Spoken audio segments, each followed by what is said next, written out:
Bonjour à tous, je suis heureux de vous retrouver ce matin.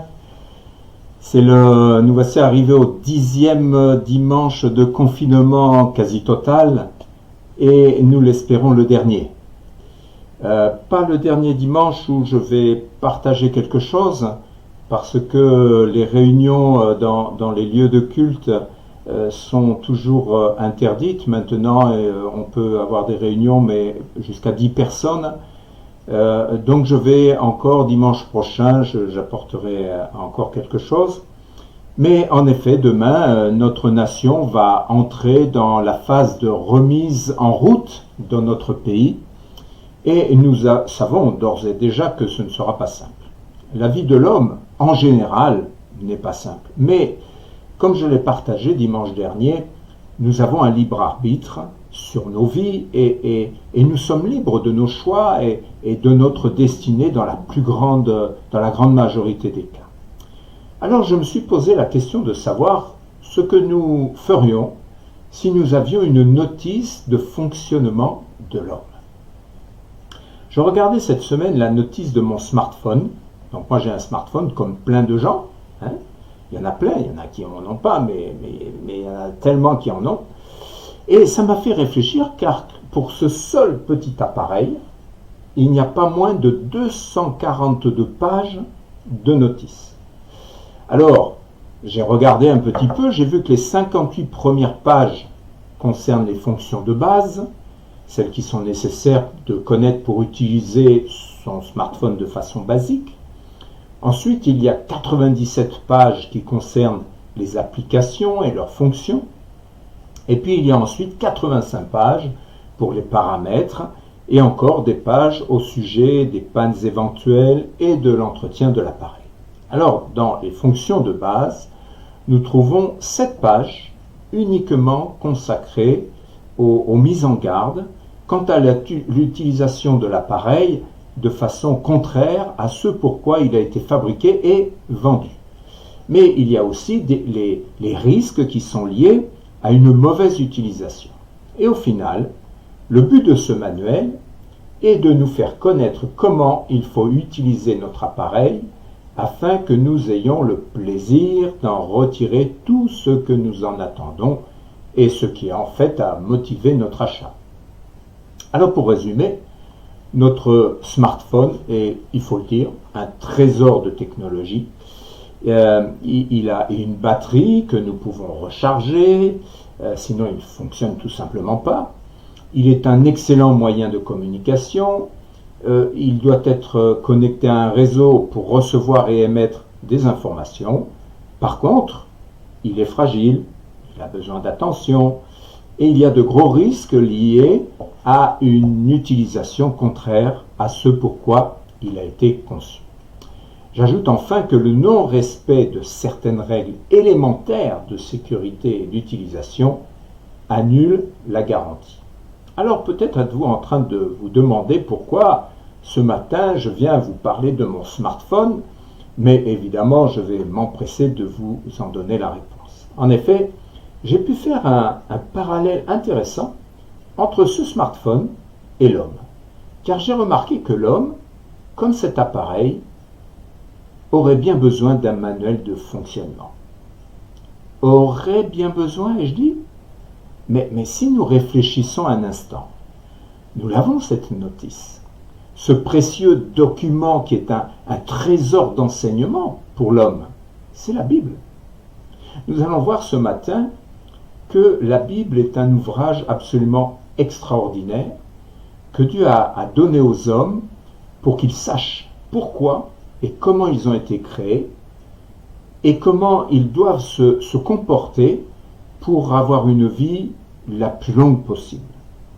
Avez-vous remarqué que bien souvent, avant même d'ouvrir une notice, nous cherchons à faire fonctionner notre nouvel appareil sans ouvrir cette notice? Ah, on croit que c'est facile. On croit qu'on va y arriver sans l'aide de qui que ce soit. Les plus malins y arrivent, oui. Mais pour certaines fonctions, il faut plonger les yeux dans la notice. Et même avec un cerveau à 3 étages, la notice est souvent nécessaire. Alors évidemment, nombreux sont ceux qui ont contesté la Bible au cours des siècles. L'argument le plus courant est celui de dire que la Bible a été écrite par des hommes. Alors c'est vrai. Mais ce qui est vrai aussi est que les hommes qui ont écrit la Bible l'ont fait sous la conduite de Dieu et sous la direction du Saint-Esprit de Dieu. Voyez-vous, avant de devenir chrétien, ce n'est pas le genre de dialogue, de discours qui me touchait. Mais je dois dire, après plusieurs années de vie chrétienne, je peux témoigner que la Bible est véritablement l'ouvrage qui pour moi a le plus de valeur. La Bible est appelée aussi la parole de Dieu, c'est-à-dire que lorsque nous la lisons, pour autant que nous ne lisions pas, bien sûr, la Bible comme un livre d'histoire ou comme un roman, eh bien, il y a des trésors d'enseignement et des sources réelles de bénédiction. Pour ma part, le jour où je me suis fait baptiser, une chrétienne m'a offert une Bible. Et cette Bible, la voilà. Vous voyez, elle a quand même beaucoup de temps, mais c'est écrit petit, c'est pour ça que je préfère une autre qui est écrite plus gros. Mais le jour de mon baptême, j'avais cette Bible, et voyez, sur cette Bible est gravé, c'est dans l'évangile de Jean, au chapitre 1, c'est ici, au chapitre 17 et au verset 17, c'est la deuxième partie du verset qui dit « Ta parole est la vérité ». Eh bien, je peux dire j'ai vérifié ça, mais pas seulement. J'ai pu expérimenter que la parole de Dieu a ce pouvoir de nous rassurer, de nous enseigner, de nous rendre forts lorsque nous sommes faibles et tellement de choses encore. Tout d'abord, la Bible nous explique que c'est Dieu qui a donné la vie à l'homme et que l'homme n'est pas une hasardure. Alors ne cherchez pas, et pardonnez-moi d'utiliser ce mot, l'homme n'est pas une hasardure, mais bien une créature. Alors ça finit tous les deux par ur, mais il y en a un qui commence par c'est hasard, donc l'homme n'est pas le fruit du hasard, mais bien une créature, c'est-à-dire il a été créé. Dans Genèse, au début de la Bible, chapitre 2 et verset 7, il est dit « L'Éternel Dieu forma l'homme de la poussière de la terre, il souffla dans ses narines un souffle de vie, et l'homme devint une âme vivante. » Un autre passage dira « Tu viens de la poussière, tu retourneras à la poussière. » Et nous le voyons, lorsque les gens se font, comment on dit ça, qui vont au crématoire, donc on leur donne une urne avec de la poussière, et lorsqu'on exhume un cercueil après plusieurs années dans la terre, on n'y trouve que de la poussière. Et donc Dieu a créé l'homme à partir de la poussière, et il a soufflé dans ses narines un souffle de vie. De plus, il n'était pas dans les intentions de Dieu en créant l'homme que cette créature aussi extraordinaire et complexe, il faut le dire, l'homme est complexe. Et ça n'était pas dans le plan de Dieu que cette créature extraordinaire ne vive que quelques années. Dieu a créé l'homme pour la vie éternelle. Il l'a créé pour la vie éternelle. Et dans l'évangile de Jean, au chapitre 3 et au verset 16, il nous est dit « Car Dieu a tant aimé le monde qu'il a donné son Fils unique, afin que quiconque croit en lui ne périsse point, mais qu'il ait la vie éternelle. » Dieu, en effet, n'a pas envoyé son Fils dans le monde pour qu'il juge le monde, mais écoutez bien, mais pour que le monde soit sauvé par lui. Dieu nous a créés pour la vie éternelle. Mais, il y a un mais.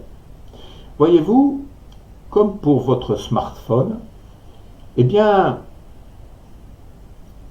on trouve vite les fonctions de base pour pouvoir vivre.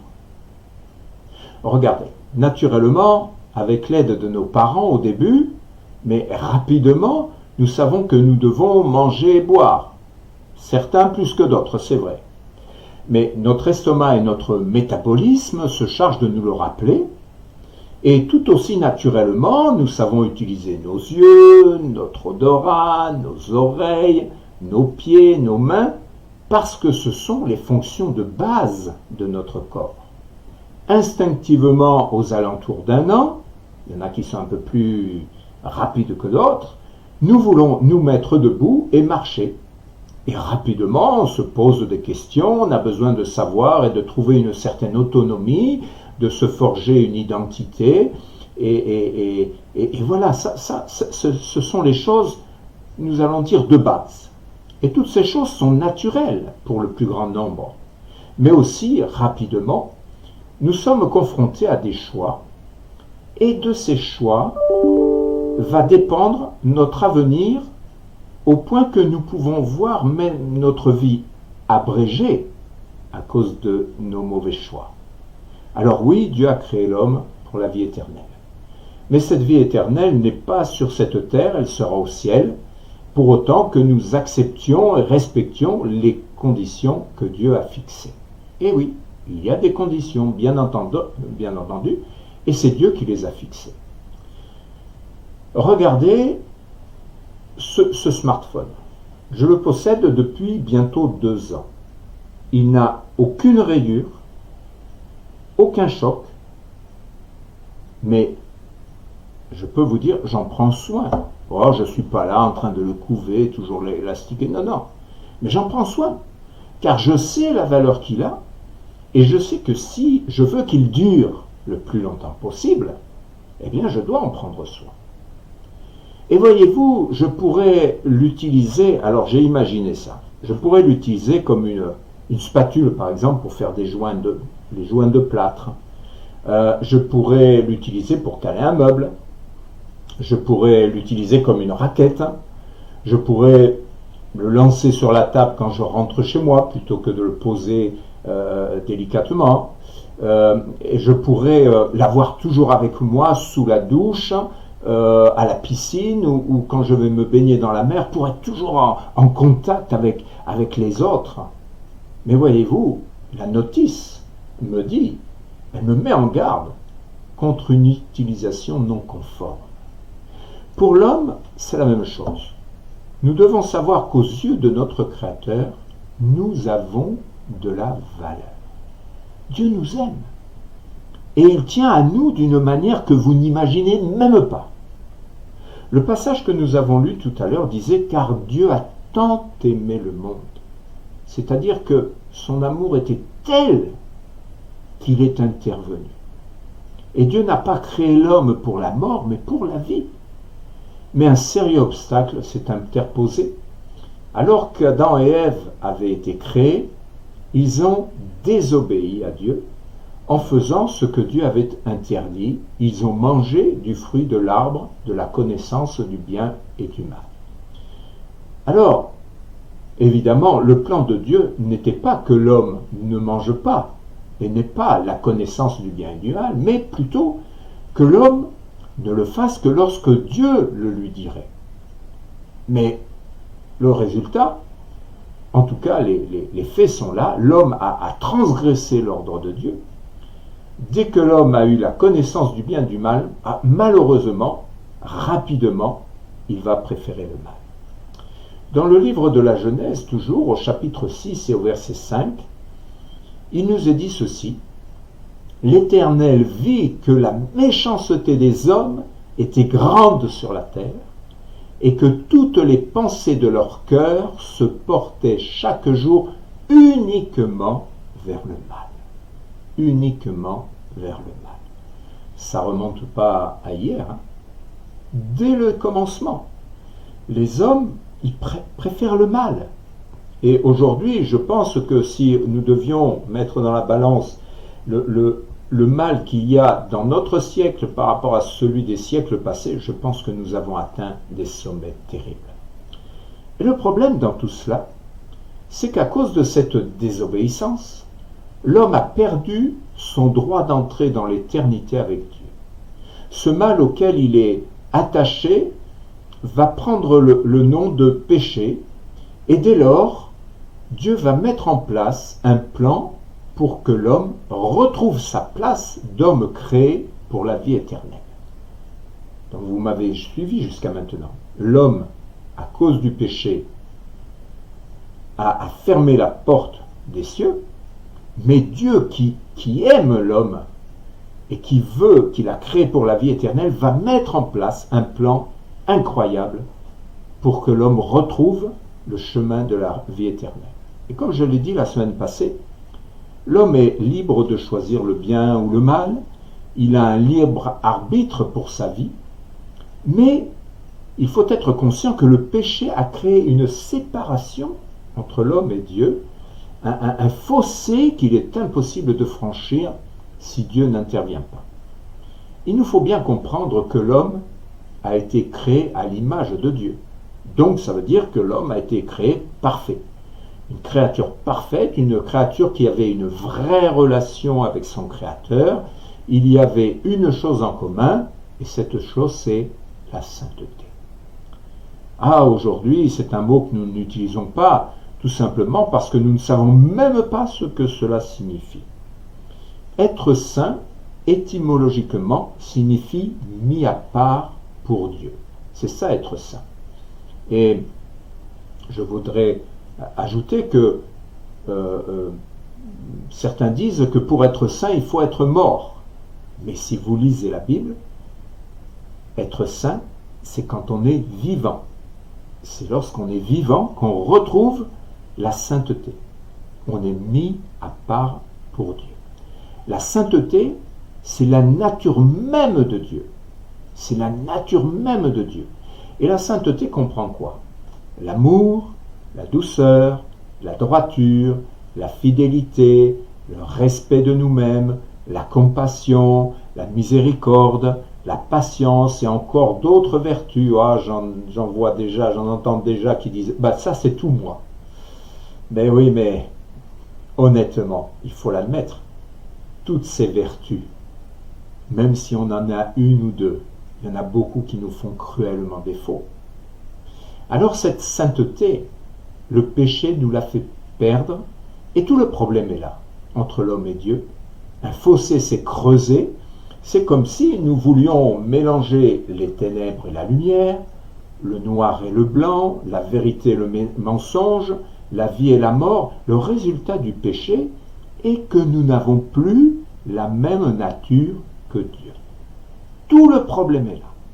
Ayant perdu la sainteté par les mauvaises actions que nous commettons, il nous est désormais impossible d'entrer dans l'éternité. Et il y a un verset dans la lettre que Paul écrit aux Romains, chapitre 6 et verset 23. Vous connaissez souvent les gens, lorsqu'ils ont des nouvelles à donner, et puis que, c'est un peu mitigé dans ces nouvelles, ils viennent et puis ils disent « Ah, j'ai deux nouvelles à t'annoncer, une bonne et une mauvaise, laquelle tu veux en premier ?» Là, dans ce chapitre 6 de Romains, au verset 23, il y a en effet deux nouvelles, il y en a une mauvaise et il y en a une bonne. Et Paul commence par la mauvaise, car le salaire du péché, c'est la mort. Parce que nous avons péché, on doit mourir. Mais, et combien c'est bon d'avoir une bonne nouvelle derrière, le don gratuit de Dieu, là on parle de la grâce, le don gratuit de Dieu, c'est la vie éternelle en Jésus-Christ, notre Seigneur. Ça veut dire quoi? Ça veut dire que cette vie éternelle que nous avons, pour laquelle la porte est fermée, que nous avons perdue, Dieu a imaginé un plan pour que nous puissions la retrouver. Voyez-vous, lorsque vous invitez quelqu'un chez vous, et je voudrais vous poser la question, est-ce vous ou votre invité qui donne les règles de comportement qui sont de rigueur dans votre maison? Vous allez me dire non, bien entendu. Chez moi, on fait comme selon mes règles. Alors, si vous êtes non-fumeur, eh bien, vous allez imposer à votre invité de ne pas fumer. Vous allez lui dire, écoute, si tu veux fumer, va dehors. Si votre sol est précieux, de matières précieuses, et puis et d'une grande propreté, vous allez lui demander d'ôter ses souliers, Et peut-être vous allez lui proposer des chaussons à la place. En Autriche et en Allemagne, où je me rends régulièrement, ça fait partie de la culture de laisser les chaussures à l'entrée de la maison.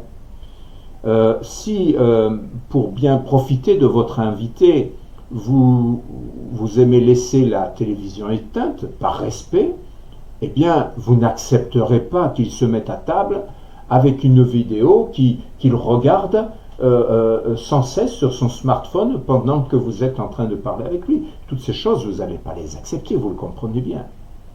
Eh bien, de la même manière, ce n'est pas à nous de fixer les conditions à remplir pour aller dans les demeures de Dieu. C'est Dieu qui en fixe les conditions. Les demeures de Dieu sont saintes. Et lorsque la Bible en parle, il est écrit, c'est Apocalypse 21, verset 27, « Il n'entrera chez elle rien de souillé, ni personne qui se livre à l'abomination et au mensonge, rien qu'un mensonge. Il n'entrera que ceux qui sont écrits dans le livre de vie de l'agneau. » À cause de la sainteté, il est impossible à Dieu de laisser entrer dans son royaume des êtres ou des choses qui ne sont pas saintes. Comprenez bien, c'est pas que Dieu ne veuille pas, mais c'est impossible, c'est contraire à sa nature. Je vais prendre un exemple, prenez de l'eau et de l'huile, mettez l'huile dans l'eau, vous verrez que c'est impossible de les mélanger. C'est impossible, parce que c'est pas la même nature, et c'est la même chose pour Dieu. Alors évidemment, arrivé à ce point, l'affaire se présente mal, parce que jusqu'à maintenant, je pense que, waouh, tout le monde est découragé, car vous et moi, si nous sommes honnêtes, pouvons-nous estimer raisonnablement que nous sommes saints et sans péché. Alors, la semaine dernière, j'ai donné une liste de certaines choses qui faisaient partie de la vie de beaucoup de personnes, et de telle façon que ces choses devenaient des idoles. Et j'ai repris exactement la liste de ce que j'avais donné la semaine dernière. J'ai parlé de cette manière, j'ai cité l'Internet, le smartphone, le sport, les jeux électroniques et en ligne, la cigarette, la drogue, la pornographie, les jeux, l'argent, le sexe, la sorcellerie, les sciences occultes et l'alcool. Et puis j'avais dit on peut allonger cette liste. Et à cet égard, je dois vous demander pardon parce que je me suis mal exprimé et quelqu'un m'a dit là, il m'a dit que là, ça avait créé, c'était pas clair pour lui. Alors je vous demande pardon si je me suis mal exprimé en laissant croire que ces choses ne sont pas forcément mauvaises. Et en fait, lorsque je parlais des choses qui n'étaient pas forcément mauvaises, j'ai cité l'Internet et le smartphone. Alors, c'est vrai, en réalité, il est clair que d'utiliser Internet pour se documenter, communiquer, s'informer, c'est une excellente chose.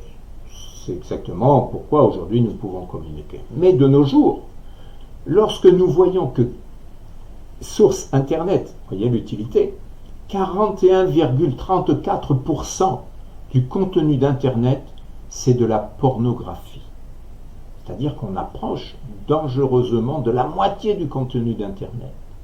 L'Internet devient dès lors un piège qui est à l'origine de divorces, de dérèglements chez les jeunes, les ados et même les adultes, car les valeurs communiquées sont contraires aux réalités de la relation de couple. Et lorsque des enfants regardent cette pornographie, eh bien, ils se forgent une idée de ce que peut être le couple, mais quelle déception le jour où ils sont effectivement en couple. Alors, le sexe en lui-même n'est pas un péché, on le sait. Dieu a créé l'homme et la femme pour précisément procréer au travers de la relation sexuelle. Mais jamais, jamais vous ne trouverez dans la pornographie de relations de cœur. Ce sont juste des relations de corps. Mais dans la vraie vie, ça c'est pas la vraie vie. Dans la vraie vie, c'est pas comme ça que ça se passe. Aujourd'hui, évidemment, toutes les relations commencent par quoi? Elles commencent pas par le cœur, elles commencent par le regard, par l'oreille, la voix qu'on entend, par une tenue vestimentaire, par les paroles flatteuses, et voilà. Et après, on a vite des relations sexuelles, et finalement, le jour où toute la magie, cette magie de la sexualité disparaît, parce qu'au fil des années, il y a des choses qui se modifient, bien entendu. Mais s'il n'y a pas la relation de cœur, eh bien c'est l'échec. Et le problème aujourd'hui, c'est qu'on fait passer la relation de cœur en dernier ressort. Ça, c'est pour parler de la pornographie, mais j'ai cité d'autres choses. J'ai cité la cigarette, par exemple. J'ai fait déjà beaucoup de visites dans le centre anticancéreux de Nice, ça s'appelle la Cassagne. Je peux vous dire les ravages que fait la cigarette chez les fumeurs. J'ai vu des personnes tellement addictes à la cigarette, ils avaient, au bout de 3 opérations, ils avaient une trachéo et ils continuaient à fumer, la fumée sortait par le cou. On voit des choses terribles. Je peux prendre l'exemple de la drogue. Je rencontre régulièrement des gens qui sont addicts à la drogue. Et ils sont atteints, pour certains, par des troubles de comportement qui sont pas toujours visibles, mais qui sont là, et ils sont incapables de vivre normalement. C'est pas pour rien aujourd'hui que au contrôle de police, ils ont ajouté au contrôle d'alcoolémie le contrôle de la drogue, parce que ça modifie le comportement de l'homme. Et puis, je prends un autre exemple encore, c'est lorsque je vois les familles endettées, divisées, menacées d'être expropriées, juste à cause de l'alcool, du tiercé, du casino, des jeux de hasard. Le résultat, c'est quoi? Des familles explosées, des couples divisés, et des enfants n'ayant même pas le nécessaire pour leur alimentation. Alors oui, je n'hésite pas à qualifier toutes ces occupations, ces délires, ces pratiques, appelez-les comme vous voulez, je les appelle des péchés. Alors pourquoi des péchés? Eh bien parce que dès lors où nous faisons, où nous pratiquons ces choses, eh bien il y a une atteinte à notre propre corps. Ça peut être une atteinte à autrui, sous quelque forme que ce soit. Ça peut être une atteinte à notre vie. Ça peut être toutes ces actions qui portent atteinte à la vie et qui vont même jusqu'à la supprimer. Alors oui, ces choses sont des péchés. On ne peut pas utiliser un autre mot. Le péché, ça reste le péché, et le péché est contraire à la sainteté. Le péché, quel qu'il soit, est le contraire de la sainteté parce qu'il s'y oppose. Alors les hommes ont inventé les petits et les gros péchés. On dit il y a les péchés véniels et les péchés mortels. Ils ont donné des valeurs humaines aux méfaits des hommes. Mais lisez la Bible. Vous ne trouverez jamais écrit cela dans la Bible. Aux yeux de Dieu, le péché, c'est le péché. Point. Il y a le péché, et le péché ferme la porte des cieux à quiconque le pratique. Pour autant, si Dieu n'aime pas le péché, il aime le pécheur. Et peut-être que vous n'aimez pas, peut-être que vous-même, vous ne vous aimez pas. Peut-être même que vous avez décidé, peut-être qu'il y a quelqu'un qui m'entend et qui dit moi, de toute façon, j'ai décidé d'en finir avec la vie. Je voudrais vous dire, quelle erreur. Parce que Dieu vous aime. Ne le privez pas de votre vie. Dieu vous aime. Et il y a des gens autour de vous qui vous aiment. Alors bien sûr, arrivé à ce point, le constat est terrible. Quand je viens de citer tout ça, l'homme est pécheur et le pécheur doit mourir, car par sa nature pécheresse, il lui est impossible d'entrer dans les demeures saintes de Dieu. De plus, je pense que certains peuvent se sentir anéantis en entendant toutes ces choses, parce que s'ils ont des addictions dont j'ai parlé, c'est terrible. Mais il y a celles dont j'ai parlé, mais il y en a d'autres. Mais comment faire? Ce que j'entends le plus couramment, c'est « je ne peux pas me libérer de la drogue. Je n'arrive pas à arrêter la cigarette. Le jeu, c'est plus fort que moi. Je ne peux pas m'empêcher d'aller sur Internet pour regarder ces vidéos qui me rendent dépendant. Mais alors comment faire? Et pour revenir à notre smartphone, alors oui, quelquefois nous n'avons pas bien paramétré celui-ci, nous l'avons laissé tomber à terre, nous avons fait un usage pourtant signalé comme dangereux, la batterie est fatiguée, mais il y a un endroit, voyez, dans la notice où il est indiqué ce qu'il faut faire en cas de panne.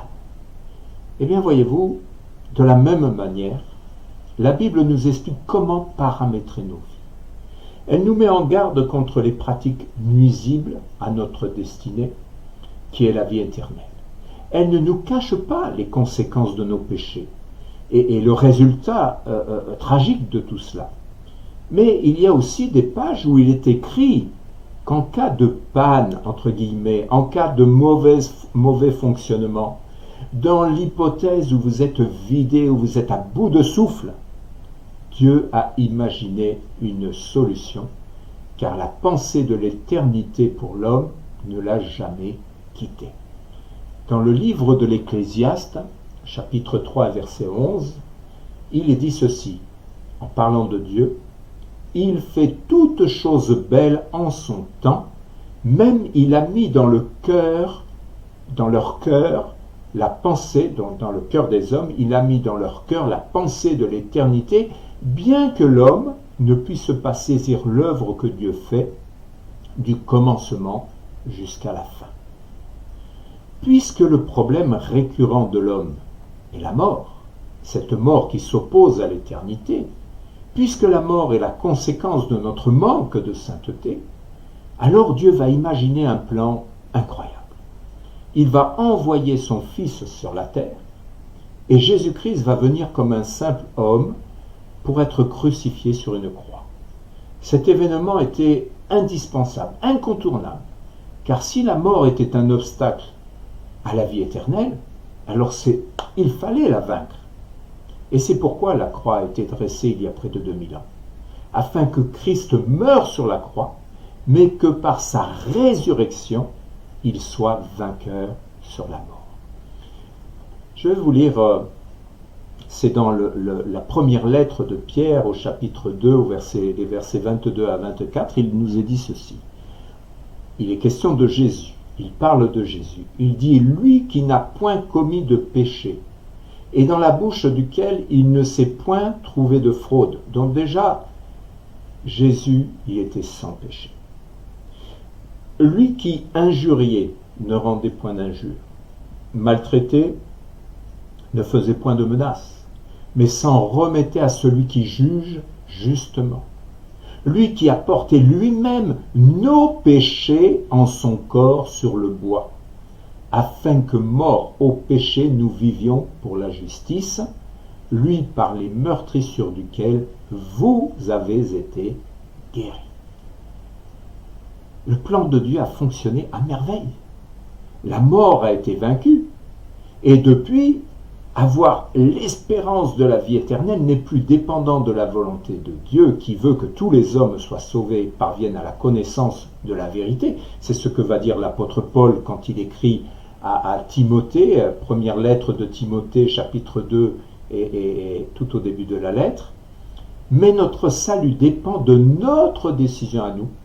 Accepter Christ comme celui qui est mort à notre place, il fallait qu'il y ait une mort. Le salaire du péché, c'est la mort, nous l'avons dit tout à l'heure. Il fallait qu'il y ait une mort, Christ est mort à notre place, et c'est la mort de Christ qui nous ouvre la porte des cieux et rétablit notre relation avec Dieu. Alors bien entendu, tout cela a un prix, mais regardez bien, Adam et Ève ont désobéi, et le prix à payer, c'est la séparation d'avec Dieu.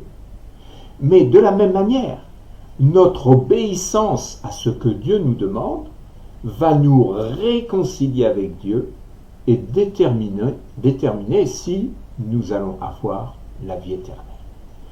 Quels que soient nos péchés, même les plus terribles, Dieu offre de les effacer en acceptant Jésus comme Seigneur et Maître, cela n'empêchant pas évidemment de répondre aux conséquences de nos péchés au regard de la justice terrestre. Mais quelle paix pour notre âme de savoir que Dieu nous aime au point d'avoir donné Jésus pour que nous soyons avec lui dans le ciel. Alors bien sûr, je n'ai pas parlé ce matin de l'enfer parce que le temps passe et je n'ai pas le temps d'en parler, mais l'enfer existe parce que l'homme a été créé pour l'éternité. Donc il y en a qui vont aller pour l'éternité dans le royaume de Dieu et d'autres qui vont aller dans l'éternité en enfer. Là où la Bible dit qu'il y aura des pleurs et des grincements de dents jusque dans l'éternité. Mais ce matin, le message que je voulais apporter est un message une bonne nouvelle. Je ne voulais pas parler quoique j'ai parlé de choses terribles, puisque le péché, au moins aujourd'hui, vous savez ce qu'est le péché. Et j'ajoute enfin, pour terminer, en revenant à notre smartphone, que celui-ci a besoin d'une connexion à un réseau. Vous le savez, quand il n'y a pas de réseau, il ne sert à rien. Eh bien, il en est de même pour l'homme. Nous avons besoin d'être connectés à Dieu. Cette connexion, comment l'avons-nous? Au travers de la prière, de la louange, de la reconnaissance. Et si nous faisons les choses correctement, notre nom va nécessairement être inscrit dans le livre de vie de l'agneau. Alors bien entendu, la Bible, elle peut paraître compliquée à lire, mais en réalité, il est toujours possible d'entendre et de trouver des aides pour nous expliquer. S'il y en a qui ont des questions, ils peuvent les poser et j'y répondrai volontiers. Mais ce matin, je voudrais vous parler à vous directement, personnellement. Si ta vie est à ce point désastreuse, juste parce que on ne t'a pas expliqué comment doit fonctionner l'homme, juste parce que tu as grandi dans la méconnaissance de Dieu, ouvre la Bible. Commence par le Nouveau Testament, parce que l'Ancien c'est un peu compliqué. Écoute des prédications, prie Dieu de t'éclairer, et ensuite règle les paramètres de ta vie. Si Dieu a donné la Bible, c'est parce qu'il veut réparer ta vie, réparer la vie de tous ceux qui en ont besoin. Alors je vous encourage, tous, ne regardez plus la Bible comme un instrument de religion. La Bible, c'est la parole de Dieu. Et si tu ouvres cette parole, et si tu demandes à Dieu de te parler, il va le faire comme il a fait pour moi, comme il a fait pour des milliers de chrétiens. Et ce qui me donne la paix, si je meurs aujourd'hui, je sais où je vais. Je vais dans le royaume de Dieu parce que Dieu, au travers du plan excellent et parfait qu'il a créé, eh bien, il a fait que j'ai pu retrouver la sainteté en sorte que ma vie est compatible avec ses demeures et que si je pars aujourd'hui, eh bien, je sais où je vais. Soyez bénis par ces paroles. Dieu vous aime, je vous aime aussi. Si vous écoutez ce message, sachez que je vous adresse tout mon amour et j'aimerais simplement terminer par la prière. Père, je te remercie de ce que tu nous as donné cette Bible. Et il est vrai que cette Bible est un trésor que nous pouvons ouvrir chaque jour. Ça fait des années que je la lis. Je l'ai lue à plusieurs reprises. Et c'est toujours une bénédiction de l'ouvrir. Et c'est toujours une bénédiction de savoir que tu m'aimes et de savoir que tu veux me donner des conseils pour m'approcher de toi et pour entrer dans l'éternité. Je te prie pour toutes les personnes qui entendent ce message, qui ont entendu ce message. Je te prie de travailler dans les cœurs, de réconforter, de rassurer. Et s'il y en a qui sont à ce point désespérés, je te prie de mettre quelque chose dans leur cœur, quelque chose qu'ils n'ont pas connu, que ta présence soit là et qu'ils puissent trouver une Bible et y plonger les regards et lorsqu'ils vont l'ouvrir, tu vas leur parler. C'est ce que tu as fait pour tellement de personnes. Merci Père de bénir chacun et chacune des personnes qui entendent ce message, qui entendent cette prière, qu'aujourd'hui ce soit un jour où les cieux s'ouvrent, où ta lumière entre dans les cœurs et dans les maisons, afin que tu sois glorifié en toutes choses. Je loue ton nom, je bénis ton nom pour l'œuvre de la croix, pour l'œuvre que tu fais dans les cœurs, et du fond de mon cœur je te dis merci, merci, merci Seigneur, dans le grand et glorieux nom de Jésus. Amen. Amen.